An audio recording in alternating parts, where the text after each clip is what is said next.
Bon, salut à tous et bienvenue sur cette nouvelle vidéo.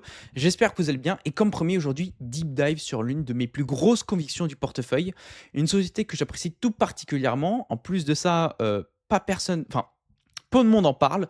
Je vous présente aujourd'hui Amphenol Corporation. Je sais, mon accent anglais est tout simplement magnifique, mais la société est de même. Bref, alors Amphenol, qu'est-ce qu'elle vend, qu'est-ce qu'elle fait, etc., etc. Société américaine créée en 1932, cotée au NYSE. Voilà. Alors, qu'est-ce qu'elle commercialise? Elle vend tout simplement des produits de l'industrie technologique. On va dire, c'est un business model B2B.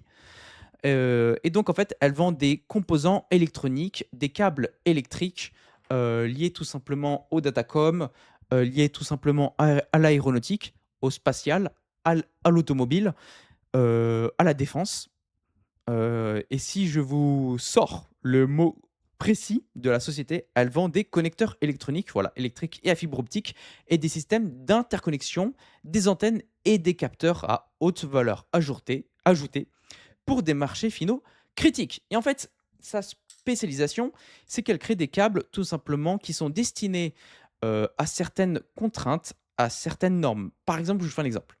Imaginons que vous vous appelez Elon Musk et que pour envoyer vos petits satellites en orbite ou pour envoyer vos fusées, vous avez besoin de matériaux précis qui respectent, par exemple, je ne sais pas, qui respectent un certain degré de température, une certaine pression atmosphérique. Et donc pour ça, vous devez acheter des câbles et on va dire des outils spécifiques qui respectent ces contraintes-là.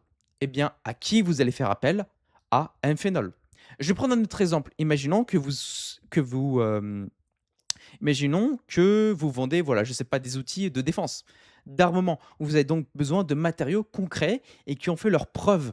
Donc pour ça, vous allez vous adresser à qui? À Amphenol pour concevoir de nouveaux outils de défense et d'armement. Pourquoi? Parce que Amphenol est spécialisé depuis plusieurs années dans ça. Et donc aujourd'hui, imaginons que vous êtes une société de data center, enfin plutôt une société qui construit des data centers. Vous avez donc besoin de matériaux précis qui répondent à vos attentes. Vous avez besoin donc de câbles précis. Et à qui vous allez faire appel? À Amphenol.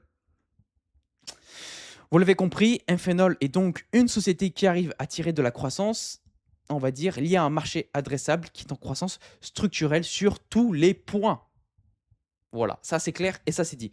Et donc, forcément, les chiffres reflètent le fondamental. Pourquoi? Parce que si je me mets directement sur Coifin, on voit que en termes de revenus totaux sur les dernières années, donc là, voilà, total revenue, que je mette tout simplement en graphique comme ça.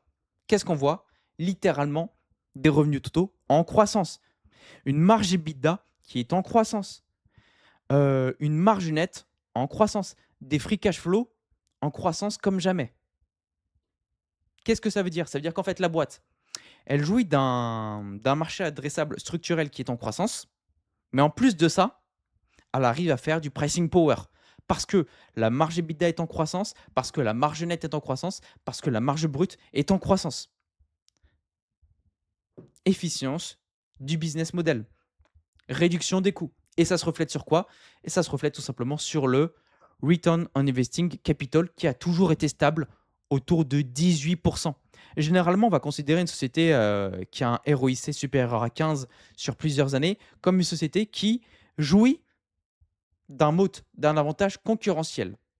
Là, c'est complètement le cas pour Amphenol. Donc, encore une fois, un critère de plus qui est validé. Maintenant, on pourrait dire, ok, c'est bien beau tout ça, William, mais montre-moi tout simplement la croissance des bénéfices par action. C'est-à-dire, qu'est-ce que moi, en tant qu'actionnaire, je gagne en termes de bénéfices chaque année? C'est quoi ce taux de croissance si le marché adressable est là? Pas de souci. Voilà le taux de croissance des bénéfices par action sur les 5 dernières années. C'est juste gigantesque. Si on prend du coup la moyenne des 5 dernières années, on arrive à 28% par an. Mais personne n'en parle. Ah, c'est bien beau. C'est bien beau, personne n'en parle, mais elle explose tous les records. Il y a encore plus récemment avec les data centers. Donc en plus de ça, on va dire que vous profitez d'un événement conjoncturel et structurelle sur le long terme liée à la construction de data centers. Et donc, forcément, on a besoin de câbles et de systèmes de réseau de plus en plus spécifiques. Et donc, Amphenol se positionne en tant que vendeur de pelles. Autre constructeur qui profite de l'accélération et de l'adoption de l'intelligence artificielle à grande échelle et planétaire. Sachant que dans les rapports financiers d'Amphenol, il n'y a pas un client qui représente plus de 10% de son chiffre d'affaires. Donc ça veut dire que même si on prend en compte le forward PE et si on souhaite calculer donc le juste prix de la valeur de l'action, bah en fait, il est assez simple de le calculer puisqu'en fait, elle n'a pas de risque lié à la dépendance assez forte d'un seul client. Elle est assez bien diversifiée et en plus de ça, sur la concurrence, liée à la concurrence, parce que forcément Amphenol ne se positionne pas toute seule sur ce terrain-là. C'est la seule société qui a des marges nettes aussi élevées, qui a des marges nettes de 17%. Il n'y en a aucun autre qui a autant de marges nettes. En plus de ça. Et Amphenol s'amuse aussi à faire des acquisitions d'entreprises du même secteur. Mais là, on pourrait se dire, ok, c'est bien beau de faire de nouvelles acquisitions, d'acheter de nouvelles boîtes pour renforcer son avantage concurrentiel sur le long terme. Mais nous, on aimerait du coup bien savoir c'est quoi sa dette. Parce que oui, quand on est une société qui fait des acquisitions et qui achète d'autres boîtes, bon, bah, généralement, on va lever un petit peu de dette. Donc là, il faudrait s'intéresser à la dette totale sur les l'EBITDA. Il faudrait voir si ce ratio-là, il est maîtrisé sur le long terme. Et alors là, c'est fort. Hein. Pour un phénol, c'est très fort. Parce que c'est pas son premier coup d'essai. On va voir directement sur Coifin. Attendez, hop, paf, 1,9. Et sur le long terme, décroissance.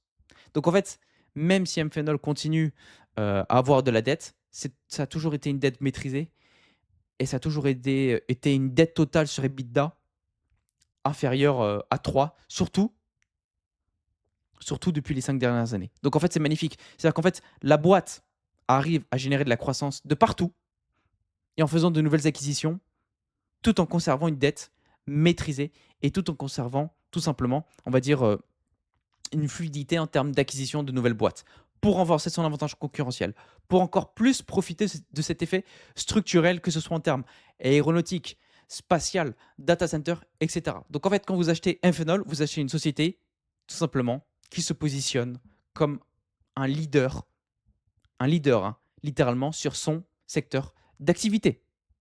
Donc voilà, ça c'était pour les faits. Je sais que je parle un peu lentement parce qu'il faut comprendre en tout cas ce que fait Amphenol aujourd'hui. Donc forcément, quand vous voulez acheter une action comme ça, vous allez payer une société avec un fort PE ratio. Ok. Et aujourd'hui, le PE ratio de Amphenol, je ne vais pas vous le cacher, hein, il est excessif. Mais il est, on va dire, inefficace. En tout cas, il ne faut pas le prendre en compte. Je vais vous expliquer pourquoi. Si la souris veut bien marcher, bien sûr. Attendez, je vais bien faire ça. Voilà. Il est là, le PE ratio d'Amphenol. Il est aujourd'hui de 42. Et le forward PE jusqu'à la fin de l'année, donc pour la fin de l'année, il est prévu à 26. Donc c'est assez cher, j'avoue. Sachant qu'on considère une entreprise avec un PE ratio au-dessus de 20, tout dépend des secteurs, hein, comme une entreprise assez chère. Mais il faut prendre en considération le taux de croissance de ses bénéfices.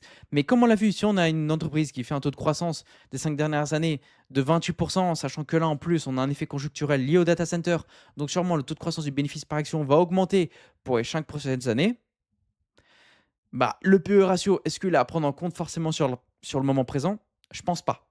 Est-ce que le forward PE est prévisible? Oui.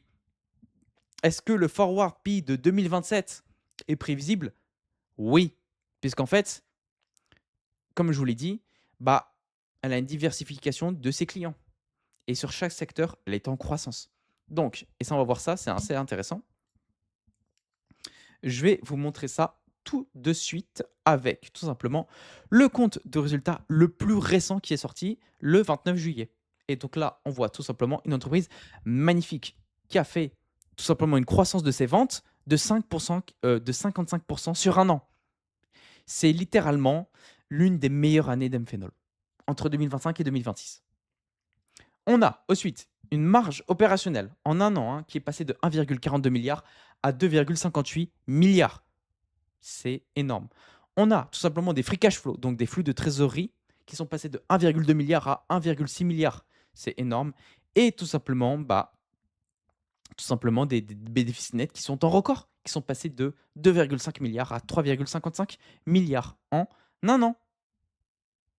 J'ai rien à dire. C'est de toute beauté, extraordinaire.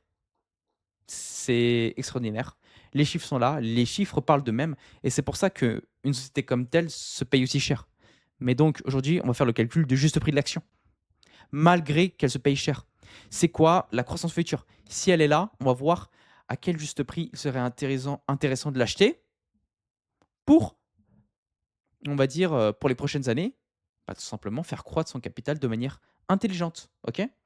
Donc je ne sais pas si j'ai autre exemple à vous montrer. Ouais, le dernier exemple, c'est ça qui est le plus flagrant, c'est que le plus flagrant sur cette action, pardon, c'est que l'entreprise dilue ses actionnaires. Ouais, c'est-à-dire qu'en fait, elle fait de l'émission d'actions chaque année, mais malgré cela, le bénéfice par action explose. Donc moi, ça ne me dérange pas en tant qu'actionnaire d'être dilué si, en contrepartie, la croissance est là. Mais ça, on va quand même le prendre en compte pour le calcul du juste prix, qu'on se retrouve directement sur ce calcul-là. Allez, c'est parti. Donc, là, on a vu le CAGR, donc la croissance des bénéfices des 5 dernières années. Moi, pour les 5 prochaines années, sachant que Enphenol est positionné sur chaque secteur, sur des secteurs en croissance, 28%, alors sur les 5 dernières années, c'est pas mal, mais si on va être conservateur, on va tabler sur du 17% de croissance. Pourquoi? Parce que pour moi, avoir une société qui continue à faire du 28%, limite du 30% de croissance pour les prochaines années, malgré la croissance et la construction de data center, bon, bah, ça me semble compliqué, hein. Enfin, je préfère être conservateur que optimiste. Donc, on va dire quoi? Prendre une société qui fait de 17% de croissance de ses bénéfices par action, sachant qu'en plus, elle dilue ses actionnaires, donc je suis obligé de le prendre en compte. Donc, on va tabler sur du 17% de croissance de ses bénéfices, hein, en étant vraiment conservateur pour les prochaines années. Et je pense que l'entreprise en est tout à fait capable, vu qu'elle est positionnée sur le secteur spatial, sur le secteur défensif, sur le secteur aéronautique, sur le secteur automobile. Et en plus de ça, lié au secteur automobile, on a quoi? On a du coup aussi les voitures autonomes. Donc, on a besoin de plus de câbles, on a besoin de plus de technologie. Et donc, Enphenol se positionne en amont. Et en plus de ça, on a la construction de data centers et l'adoption massive de l'intelligence artificielle. Donc, sur chaque secteur, comme je dis, on est en croissance. Donc, 17%, ça me semble raisonné pour une entreprise de ce type. Maintenant, il est aussi intéressant de prendre en compte tout simplement le PE ratio historique de la boîte. Bon, là, je pense qu'il doit être un peu plus cher parce que, comme je vous l'ai dit, Enphenol jouit d'un effet conjoncturel lié à la construction de data centers. Mais on voit que le PE moyen des 5 dernières années, bon, bah, la moyenne, elle est à 33. Moi, je suis désolé, malgré une croissance de 17%, je paye pas ça 33 fois les bénéfices. Je je tablerais sur un 25, allez 25%. 25%, ça me semble correct. 25% de PE ratio en étant conservateur. 25%. Pardon, 25 de PE, OK? Donc, on va tabler sur les 5 prochaines années une croissance de bénéfices par action de 17%, avec un PE ratio de 25. OK, parfait. Donc maintenant, je lui dis donc PE final de 25, même si c'est cher, mais comme je vous l'ai dit, on paye le premium sur lequel c'est la meilleure société avec le meilleur retour sur investissement. C'est la société qui est exposée pour moi sur le meilleur secteur. Donc en termes de PE, ouais, je vais être assez optimiste. Mais par contre, en termes de croissance de ses bénéfices, je vais être quand même assez conservateur. Pour moi, c'est tout à fait plausible un cas de scénario comme ça. OK? Donc maintenant qu'on a fait ça, on aimerait du coup, nous, savoir en tant qu'actionnaire, nous, en tant qu'actionnaire, combien de pourcents va croître notre capital année après année jusqu'à 5 ans après. OK? En tablant sur des perspectives de croissance pour la boîte de ce type-là. OK? Donc tout simplement, Gemini m'a fait le calcul pour moi. Qu'est-ce que c'est beau? Donc, horizon 5 ans. En appliquant ma méthode, on serait à un juste prix de 230 25. Mais là, sachant que j'étais vachement conservateur, hein. Vous l'avez vu parce que sur l'année précédente, l'EPS a bondi quand même de 78%. OK? Donc c'est énorme, c'est stratosphérique. Mais je souhaite être le plus conservateur possible sur le calcul du juste prix. Donc aujourd'hui, si on souhaite du 10% de rendement, OK? Sachant que 12% de rendement sur le capital qu'on investit nous, on va dire c'est le taux de rendement des 5 dernières années du SP500. Donc, si on souhaite ne pas battre le marché, le juste prix à payer aujourd'hui serait de 142 $. OK. Par contre, si on souhaite du 12% de croissance du portefeuille, enfin, si on n'achète que cette boîte, on devrait tabler sur du 130 $. Et sur du 15% de croissance, exigeant, hein, ça c'est vrai, on est sur du 114 $ d'actions à payer aujourd'hui. Donc ça, c'est la fair value. Alors, moi, j'étais vraiment très exigeant sur Mphenol, un peu trop même, parce que si on voit le PE historique, il est à 33 et que le CAGR des 5 dernières années, il est à 28%. Sachant que pour les prochaines années, il va être tout à fait boosté, vu ce que nous dit la guidance. Mais moi, comme je vous l'ai dit, il vaut mieux être trop conservateur que pas assez. Donc, moi, je vais dire, je vais partir sur du standard et on va partir sur du 130 $. Voilà, pour avoir du 12% de croissance du portefeuille année après année en mode pépère. Donc 130 $, où on en est aujourd'hui? On est à 165 $. Ah, j'avoue, c'est beaucoup. C'est beaucoup. Donc, est-ce qu'on est surévalué? Non. Mais est-ce qu'on se paye quand même un peu cher aujourd'hui? Oui. Donc, moi, mon juste prix sur Mphenol, je vais le relever. Et si je souhaite être conservateur comme un fou à la mort, je vais le mettre à 130 $, plus ou moins. Donc, c'est le juste prix que j'avais payé en mai 2026. Voilà. Donc, aujourd'hui, si vous souhaitez acheter un phénol, pour moi, il faudrait la payer à un prix juste de 130 $. Bref, j'espère que cette vidéo vous aura plu. C'était Willy. Et moi, je vous dis à la prochaine. Allez, ciao.